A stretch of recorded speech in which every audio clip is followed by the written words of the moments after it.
Straight talk from Israel. You're listening to Israel News Talk Radio. Welcome to Beyond the Matrix with Rod Bryant and Jerry Gordon. Here on Israel News Talk Radio. Unplug. Strap yourself in because you are about to move beyond the Matrix. And it is a wonderful day to be listening to Beyond the Matrix. I'm Rod Bryant, along with my amazing producer, if you're watching on YouTube, at Nativ, N-E-T-I-V online.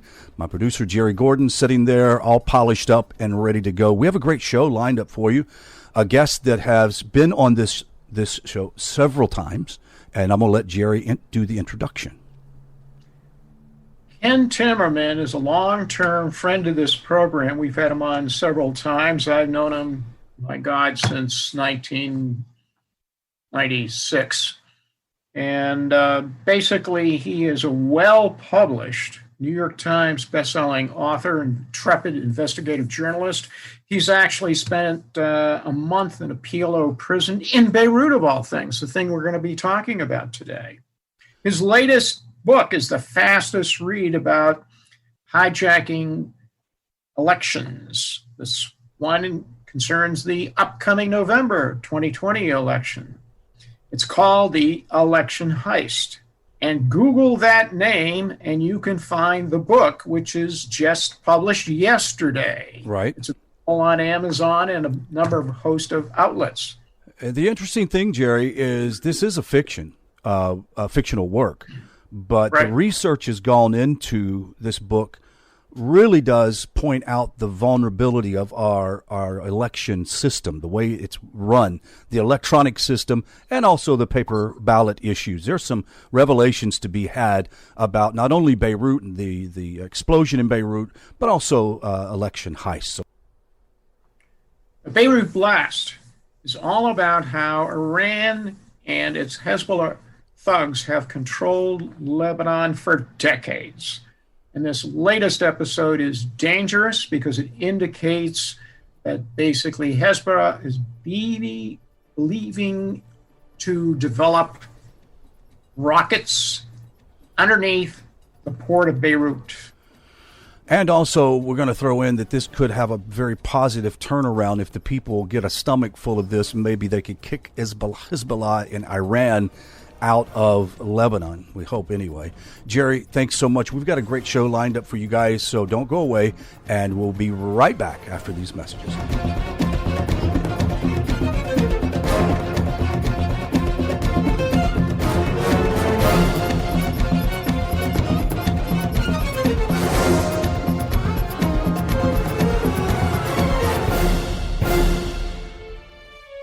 Israel is located in one of the most volatile areas in the world.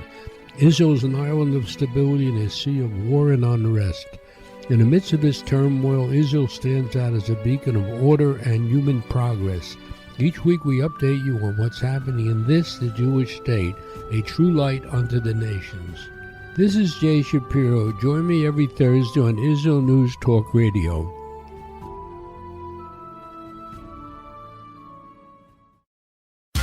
Welcome back to Beyond the Matrix, here on Israel News Talk Radio. As we promised you in the introduction of the show, we have our very special guest. We always really appreciate the time. It's a lot of fun to talk to and to banter back and forth. It is the amazing Mr. Ken Timmerman. And we have a lot of things to discuss, to include the brand new book that is out called The Election Heist. We were talking about it in the pre-show the beginning of the pre-show, and I told you it's as much as I bristle at the idea, I am still very disturbed that this is possible, and we can maybe pick this up later on if you want to toward the end of the show, because I most definitely would like to get this book into people's hands, because this whole idea is not just a fantasy. You're writing, even though it's a fiction, it has some very serious overtones. Jerry, go ahead. Ken, there's been a big blast in Beirut, a place you know only too well. Right. And the question is, are our friends, if you want to call them that, Hezbollah, behind us somehow? Well, I think this enormous blast in Beirut, it is the largest non-nuclear explosion in history. We used to say that about the Marine barracks bombing in Beirut in October of 1983. Remember, I was there not when the barracks went up, but I was there the week before and the week afterwards. I was in Lebanon that whole time period. We used to say that of the 1983 attack. This is probably 10 times bigger than the Marine barracks blast. 2,800 and something tons of ammonium nitrate. And importantly, it's not the fertilizer grade nitrate. It is the explosive grade ammonium nitrate. So this was basically the equivalent of thousands of tons of TNT. Remember, Hiroshima was 20,000 tons of TNT. This was about I think the estimates I've seen, this was about 1/15 the size of Hiroshima. And just think of that for a second. And then look at those pictures that you see of Beirut. Now, you asked me about Hezbollah. How about Iran? Let's start with Iran, because whenever you say Hezbollah, you've got to say Iran, because there is no Hezbollah in Beirut, in Lebanon, without Iran. Okay, they are symbiotic. They are one and the same. The reports that I've seen suggest a number of things. Number one, the person who actually controlled the port in Beirut is the brother-in-law of the Hezbollah leader. Okay, it's the husband of Nasrallah's sister. Okay, his brother-in-law is in control of the port. He is not the person who was arrested, by the way, by authorities. That was the titular port director, but Nasrallah's brother-in-law was not arrested. Number two, there have been persistent rumors of Hezbollah siphoning away several tons of this ammonium nitrate. 3 tons was shipped to Britain, intercepted by the British authorities. So they actually found it. This is not just hearsay. And another 2 tons sent to Germany in recent years. So we know that Hezbollah had identified that ammonium nitrate as a source of explosives for IEDs or terror attacks. Okay. Number 3, we know from our mutual friend, Jerry, David Wormser, who used to be at the Pentagon and now has done this really extraordinary, very detailed report for the Center for Security Policy, Frank Gaffney and Fred Fleitz's think tank in Washington. We now know for a fact that there were 3 separate explosions. You can see it when you see the video, but you have to kind of piece it together. David has done a very good analysis of that. The first one looks like it could be fireworks or something, maybe bomb makers who screw something up. The second one sounds like rocket motors going off. And then the third huge one that goes off. Now, my friends who are still involved with the intelligence community, who talk to their colleagues and former colleagues in countries around the world, including some in the Middle East and some in Europe, they call what happened the bozo factor. Hezbollah bomb makers who basically inserted the detonator of the bomb there where they should not have put it. And the rest is tragedy. Well, look, we're very aware of how they have actually blown themselves up doing an ordnance class. We know it's very possible what they did here was not intended, but it could have some positive outtakes, could it not, when it comes to the people of Lebanon getting a gutful of what Iran has done to their country through Hezbollah. Yeah, no, that's absolutely right. And so there have been these enormous demonstrations. There are more demonstrations again this morning in Beirut. They've been calling for the resignation of General Aoun. Now, this is interesting. I used to be friends with General Aoun. I used to be good friends with General Aoun. I had him into my house in Washington, D.C. Before he was able to go back to Lebanon, when he still represented free Lebanon, a Lebanon free of Syrian influence. Now that he has become president, that's all over. He is the puppet of Iran. He is the puppet of the Islamic State of Iran, alas. And he's working hand in hand with Hezbollah. So the street protests now are calling for Aoun's removal. They're calling for an international investigation of Hezbollah's involvement in this blast. What were they doing in the port area? What were they doing in hangars in warehouses 19 and 12, which are the two that where the explosions, actually took place? And of course, the government is resisting that big time. Is there, let me ask one more question, because I wanted to ask, do you think, and this is probably a subject matter for another show, but do you think there's any monicum of possibility that Lebanon could ever rise from the rubble and become a normal country again?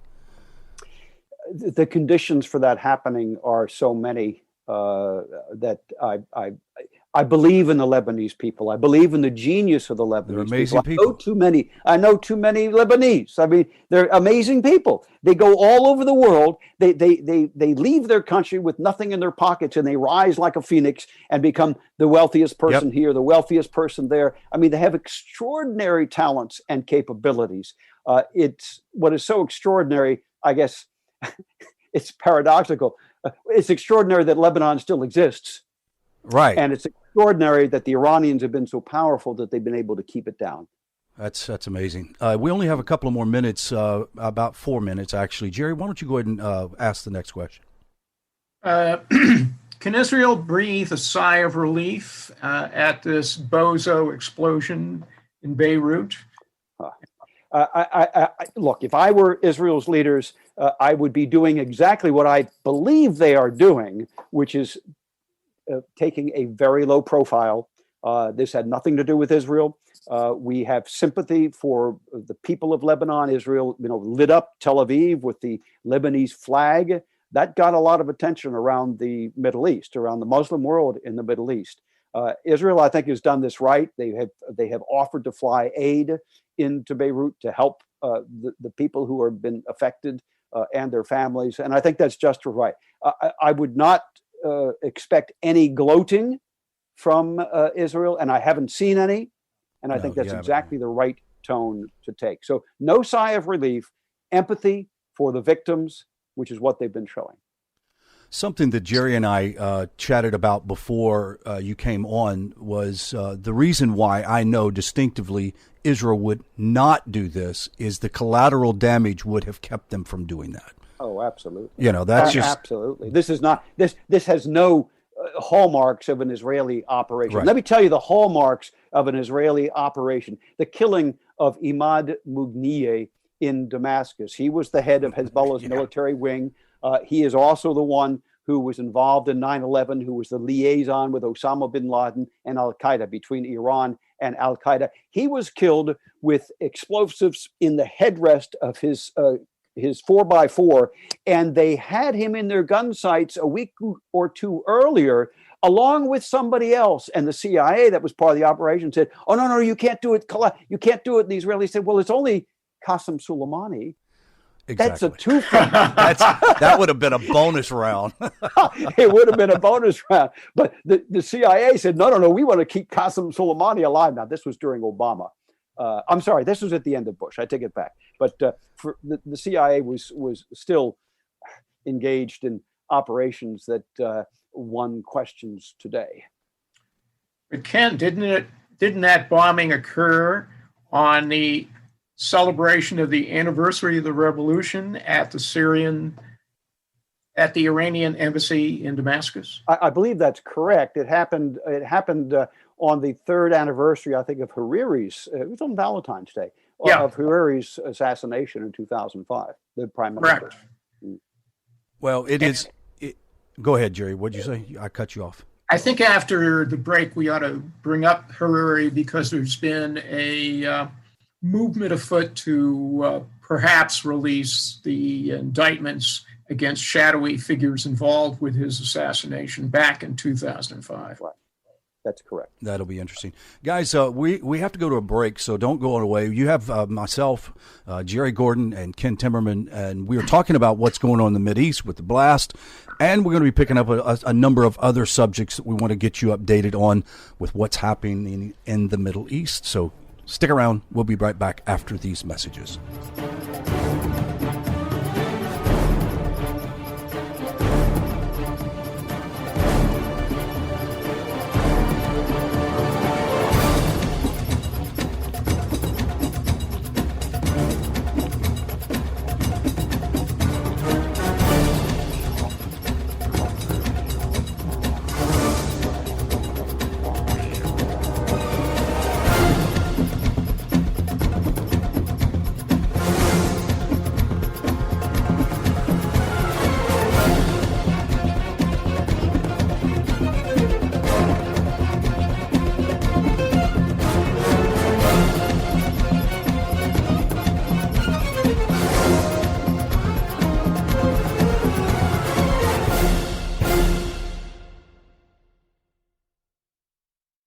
The Tamar Yona Show. Tamar? She's sassy. She's smart. She's funny. But she's also a real Jewish mother. Hi, everybody. I'm Tamar Yona. And yes, I can be all of those things. But at Israel News Talk Radio, I'm here to bring you the news stories and guests that you may not hear anywhere else. Join me live on air Sundays, Mondays, and Tuesdays for the most unique and bold talk radio in Israel. The Tamar Yona Show.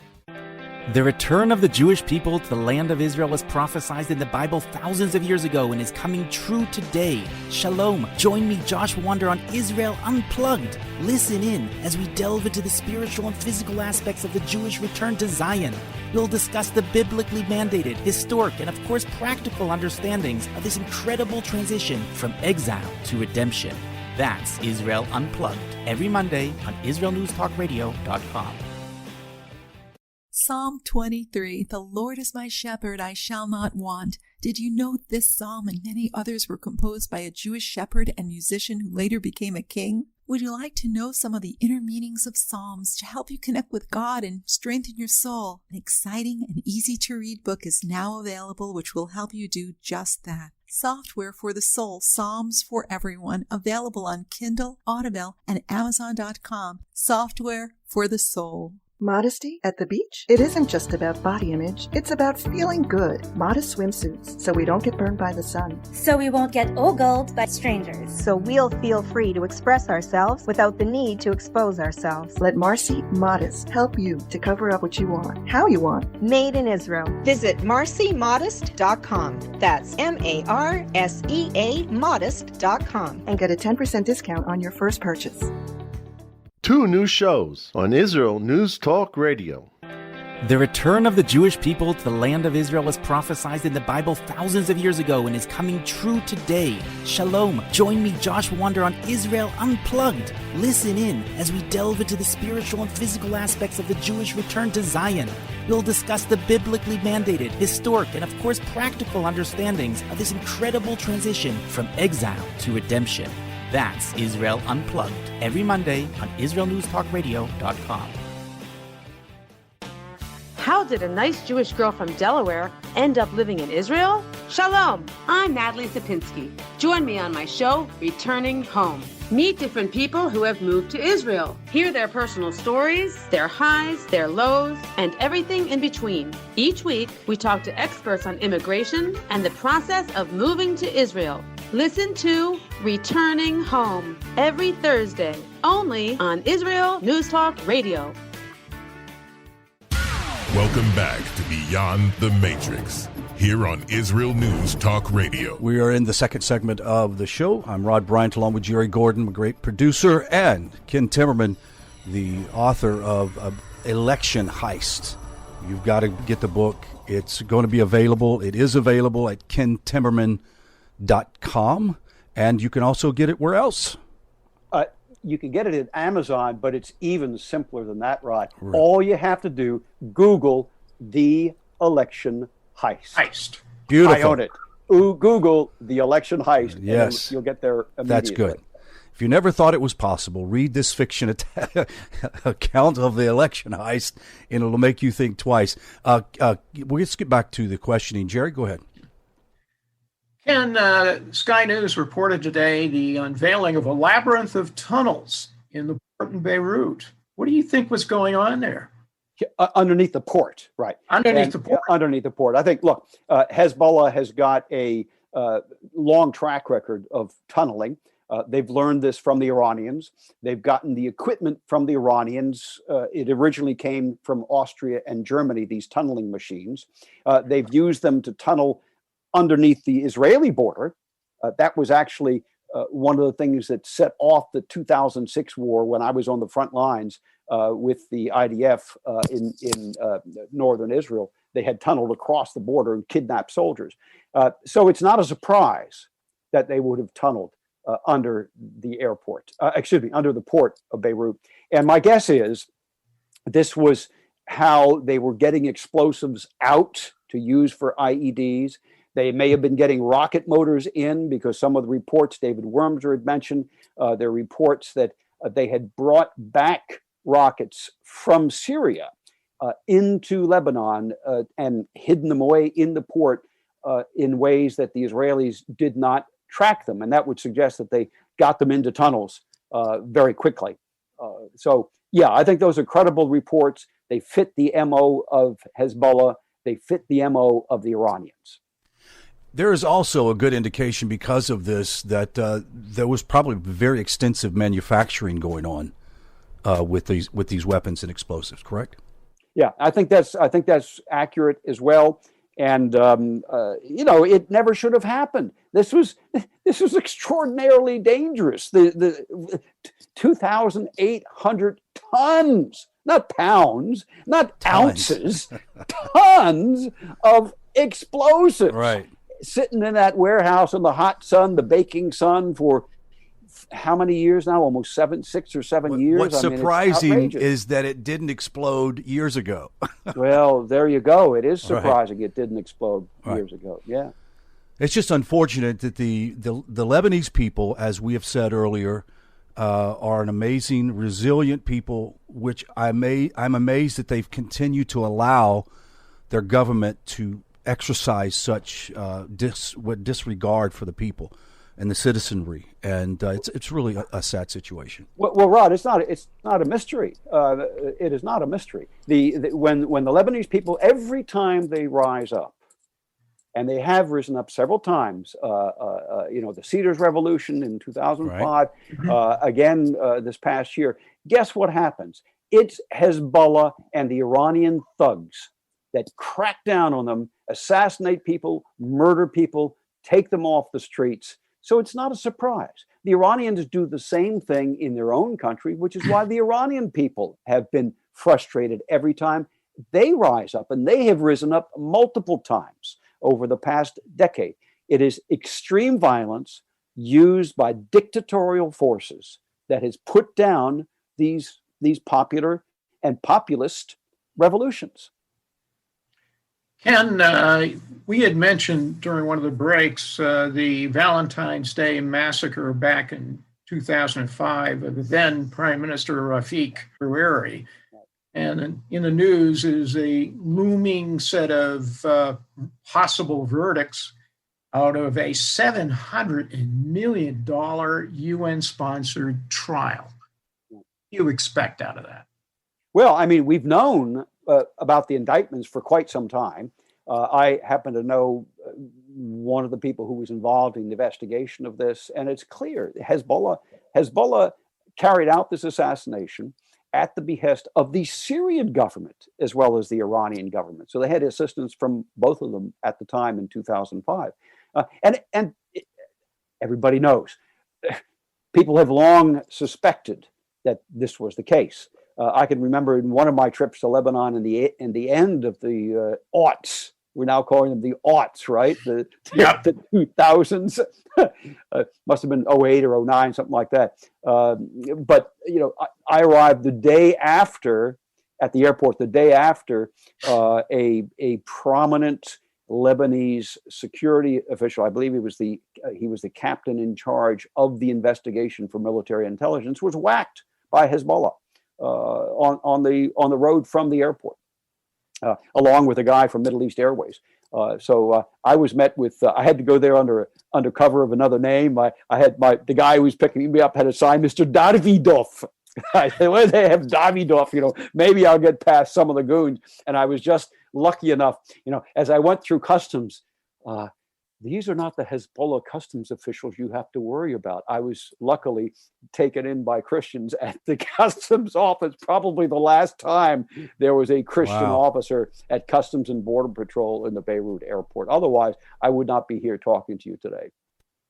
If we wanted to flip to Turkey, which is not is supplying some aid, I guess, in Beirut, how nefarious is their bombing of Christians, Yazidis, and Kurds in northern Iraq, and then going further west in the Mediterranean? What are they doing in Libya? Yeah, well, so Erdogan has a great ambition to become the caliph. He wants to restructure I don't want to say resurrect because it's using a word which has very positive connotations in my mind. Right. He wants to recreate the evil of the Islamic Caliphate, which was disbanded by Ataturk in 1924. And as everybody should remember who's listening to this, it then spawned the Muslim Brotherhood in 1928 with the mission of recreating the Caliphate already then. And they've been doing it ever since. So Erdogan wants to recreate the Caliphate. He wants to be Caliph. And he is bit by bit exercising his influence in what were former Ottoman territories. That's why you see him getting very much involved in Israel, in Gaza with the Palestinian, former Ottoman territories. You see him involved in Syria. Syria was actually, was very much a former Ottoman territory. In fact, it was through Syria that the Turks, between 1915 and 1919, sent the caravans of the deportation through Deir ez-Zor of the Armenian Christians, That's right. the Greeks, and the Assyrian Christians. So they would take them from northern Iraq, they'd take them from Turkey and put them in these caravans, where then the Kurds would go prey on the women and children and the grandparents who were in the caravan. So anyhow, those areas were all part of the Ottoman Empire, and Erdogan's trying to restructure it, recreate it. Now, in Libya, he has a very specific goal, which I am astonished that any large power has allowed him to get away with. He has declared a maritime exclusion zone between Turkey and Libya, Tripoli, Libya, which cuts directly across the export lines of Israeli gas. The Israelis are building pipelines from Leviathan, from Tamar, the gas fields offshore Israel, through Cyprus to get to Europe so they can export gas to Europe. And Turkey is saying, no, those are our maritime exclusion zones. That is now Turkish international waters, territorial waters. Well, no, it's not. Nobody recognizes that. The United Nations doesn't recognize that. The US doesn't recognize that. But for the time being, they're getting away with it. And they blocked certain recent drilling off Israel's coast by doing so. So this is a huge power play by Erdogan. We shouldn't be letting him get away with it.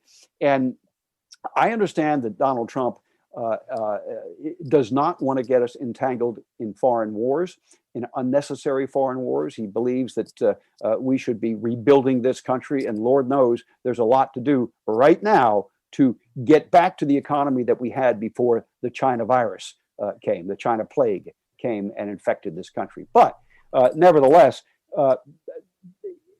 every now and then a U.S. aircraft carrier, 80,000 tons of diplomacy, works wonders. And it would be great to see one of those carriers off the coast of Libya today. Yeah, I'm glad you said that because as I was thinking, there are a lot of other options beside war that could very well work. But it just seems as if the world community has their arms folded like, he's just a crazy old man and it'll go away. It's a fantasy he's trying to fulfill and it'll be over with soon. And I don't know. It's a big concern when you start thinking of his expansion. And I think from Donald Trump's point of view, Libya is such a failed state. There's nothing to defend. Right. There's nothing to defend in Libya. General Haftar is being supported by the Russians. Now, can you imagine what the Democrats are going to say if we went and supported General Haftar, who, by the way, people forget this, he's an American citizen. Oh, I didn't know that. General Haftar is an American citizen, lived in Virginia for something like 20 years. I had no idea of that. Absolutely. Not only that, but he was also a CIA operative. This is what is rumored, Jerry. I cannot confirm or deny. And if you do, you'd probably have to kill us live on the show. So there you go. We're gonna go to break, guys. So just hang around. Thank you for listening to Beyond the Matrix, and also thank you guys who are listening and watching on YouTube at Nativ NATIV online. We'll be right back after these very important messages.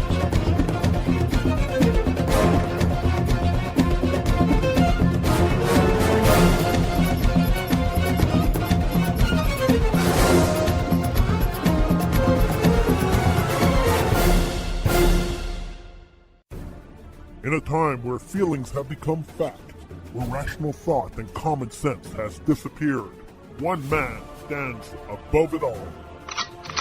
I'm Howie Sobiker, your political hitman. Political Hitman airs every Tuesday at 11:59 p.m. North American time, 7 a.m. Israeli time, only on Israel News Talk Radio. Are you interested in transforming your life, drawing closer to the Creator, and uncovering the deeper meanings and hidden treasures in the Hebrew Bible? Then join me, Rav Yitzhak Michelson, and me, William Hall, on the Science of Kabbalah, where we are seeking to narrow the gap between what we understand of our physical and spiritual worlds. So make sure to tune in every Tuesday at 5 p.m. Israel time, 10 a.m. Eastern Standard Time, here on Israel News Talk Radio. Welcome back to Beyond the Matrix, here on Israel News Talk Radio. Often copied, but very seldom imitated like us, is Beyond the Matrix. You're listening to Beyond the Matrix here on Israel News Talk Radio, and I've got my co-host, Jerry Gordon, and Ken Timmerman. Where were we at before the break? Actually, during the break, the conversation was so good, we should have just continued on. But let's go to the most important matter that we want to discuss, that we didn't think as of a few months ago. There could ever be possibility that the election could be heisted, could be rigged, or could cause a problem with our electoral system. And you've written an interesting fiction, and all the characters in the book are fictional characters. Your research is not fiction. You've done actual research. Can you tell us about the book, and why do you think that everybody should get a hold of this book and read it? Well, just to start with, if you're worried about the November election, get this book. Exactly. It is like body armor. This is what's going to prepare you for what could happen, and I believe what will happen unless enough people understand the risks and the vulnerabilities and understand also the playbook of the Democrats. We are now in a situation where the Democrats are openly saying, whatever it takes. We are going to win in 2020, whatever it takes. We have to do it. We cannot imagine 4 more years of Donald Trump. And they will do whatever it takes. In my book, which, by the way, I delivered to the publisher the early draft in November, okay? In the book, I've got scenes of Antifa going down Fifth Avenue, smashing Trump Tower, and killing 2 cops, all right? That happened 7 months after I wrote them in the book. I just hope they're not using that as a playbook. Well, no, but the book wasn't released. Okay, there you go. All right. Now, number one, and number two, the idea of a playbook. Look, all of the stuff that's in this book, I guarantee you, there are no secrets from the Democrats who are working on election security. They know all about this. Unfortunately, our side is not very well prepared. So I wrote this book so people would be prepared. Forewarned is forearmed. This is your body armor for November. You've got to understand what the threats are. And plus, you're going to have just a great time reading the book. It's a hell of a good read, right, Jerry? How fast did you read the book? It is superb. This is the fastest read of all the fiction works I have seen you produce.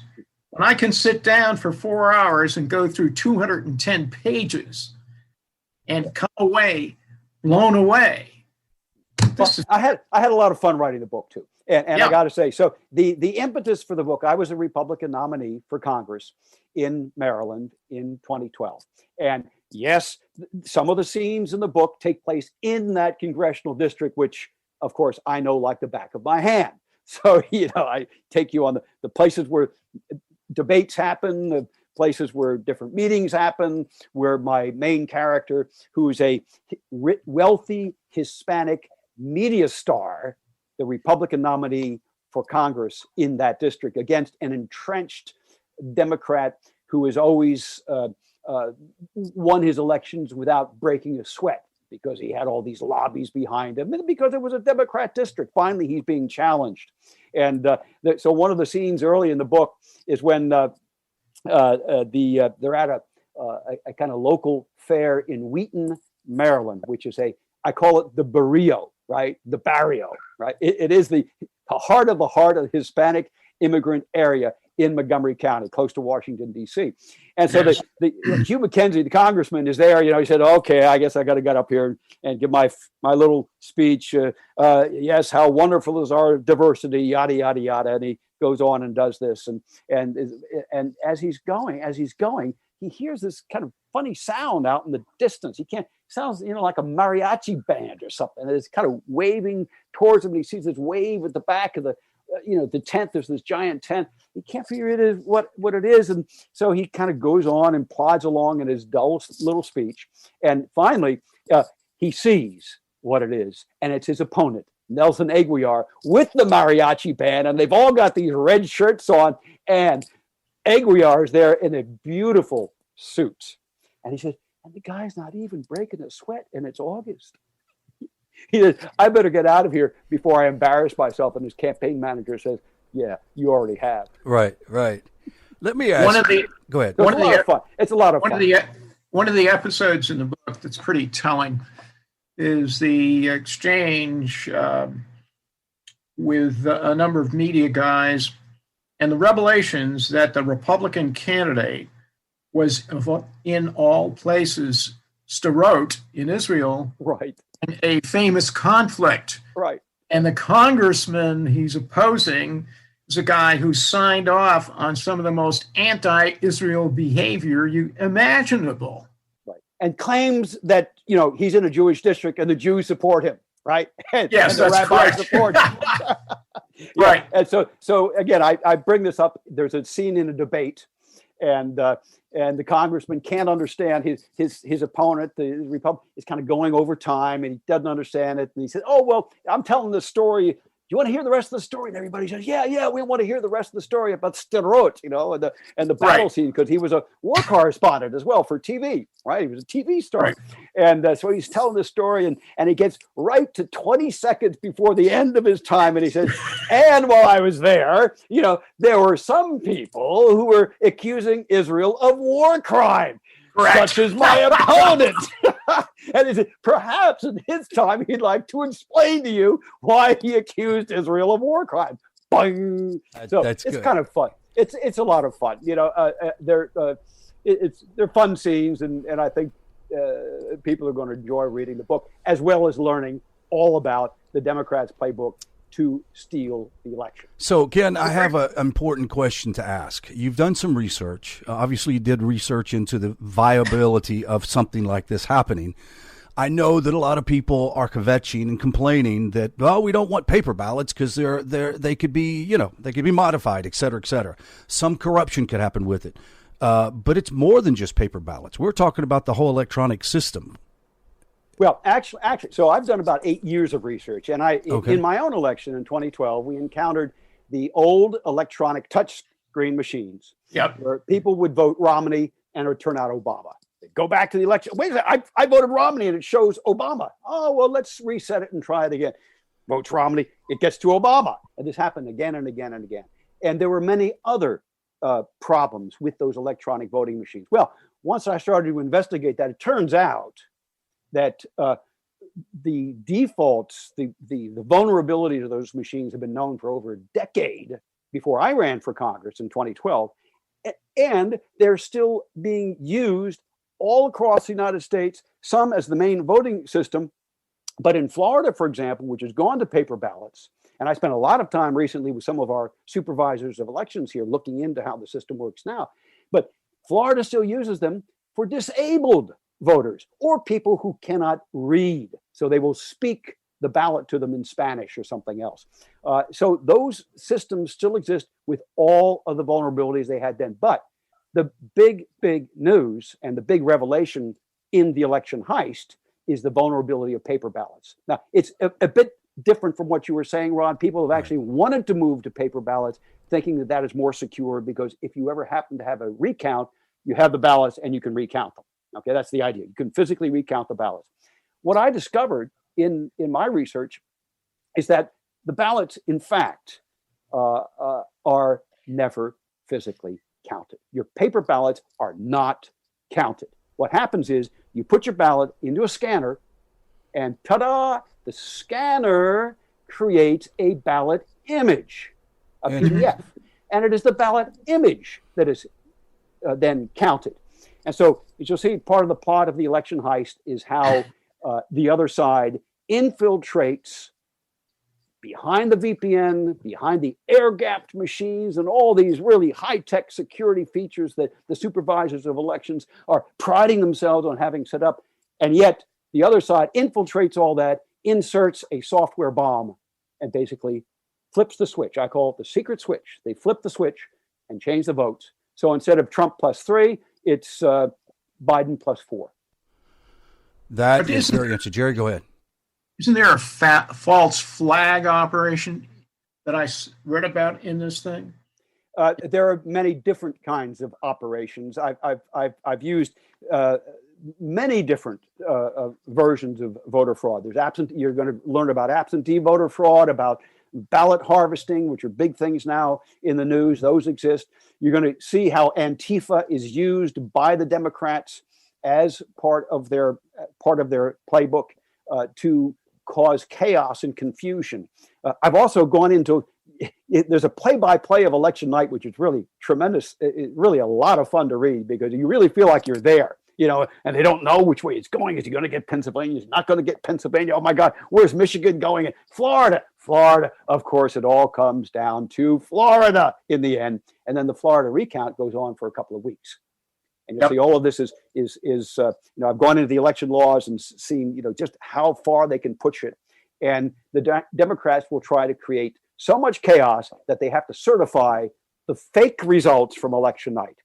And you'll see how we just managed to get out of that by the skin of our teeth. And this I'm not going to tell you the end. We don't, spoiler alerts, we don't want any spoilers. I'm not going to give you the spoiler, but there was a false flag, and the false flag is, but I don't want to go into detail there because that is a spoiler alert. The false flag is how they get into the election database and how they insert the software. And you'll see I have run this by a lot of computer experts, a lot of hackers, people even in government who explained to me this is the way that they would do it. Well, look, guys, if you want to get this book, and you should, you can go to kentimmerman.com, one word, or you can go to electionheist.com is another place. No, you just Google. Just Google election the election heist, right. And you'll find it. You'll find the book at Excellent. And until next week at this same time, we will chat with you later. Take care. God bless. And have a wonderful day. Hello.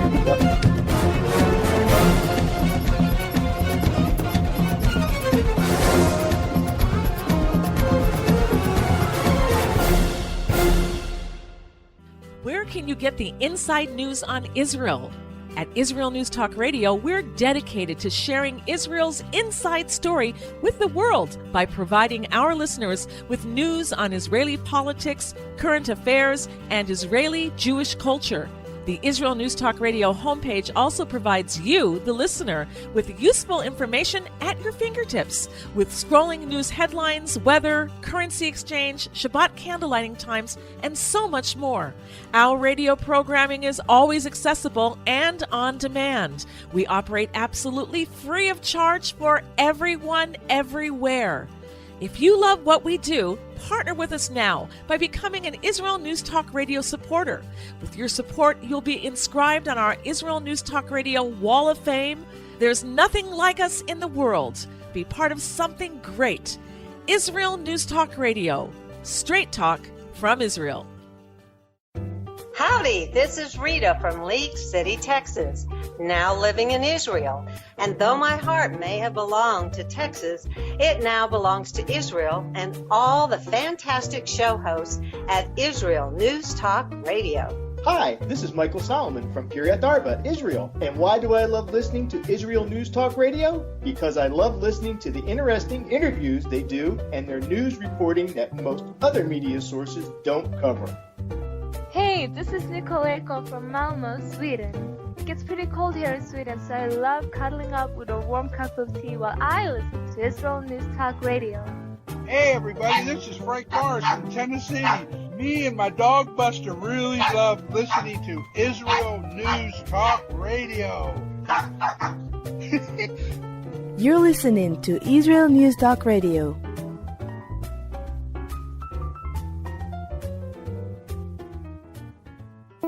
News, opinion, and more. You're listening to Israel News Talk Radio.